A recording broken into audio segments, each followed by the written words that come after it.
ചുരുളി എന്നുള്ളൊരു സിനിമയ്ക്കെതിരെയോ ചുരുളിയിലെ കഥാപാത്രത്തിനെതിരെയോ ഒന്നും ഞാൻ എതിരല്ല. കാരണം എന്നെ സംബന്ധിച്ച് എന്റെ ഒരു കൾട്ട് ക്യാരക്ടർ തന്നെയാണ് ചുരുളി എന്നുള്ള സിനിമയിലെ അഭിനയം. ഇത് വേറൊരു ടെക്സ്റ്റിൽ സംഭവിച്ചിട്ടുള്ള ഒരു കാര്യമാണ്. കാരണം ഞാൻ ആ സിനിമയിൽ അഭിനയിക്കുന്നതെന്ന് പറഞ്ഞു കഴിഞ്ഞാൽ ജോസഫ് പൊറിഞ്ചു എന്നുള്ള സിനിമകൾ കഴിഞ്ഞിട്ട് എനിക്ക് അന്ന് കിട്ടിയ എന്റെ ഏറ്റവും വലിയ ഇതായിരുന്നു, ബ്രേക്കായിരുന്നു ജോസഫും ആ പടങ്ങളൊക്കെ.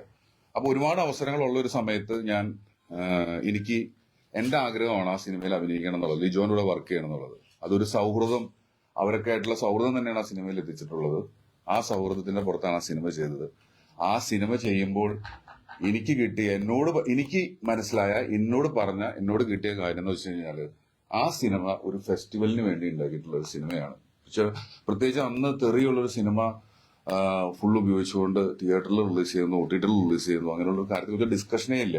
അപ്പം അത് ഫെസ്റ്റിവലിന് അയക്കുന്നു എന്ന് പറഞ്ഞിട്ടുള്ളതാണ് സംഭവിച്ചത്.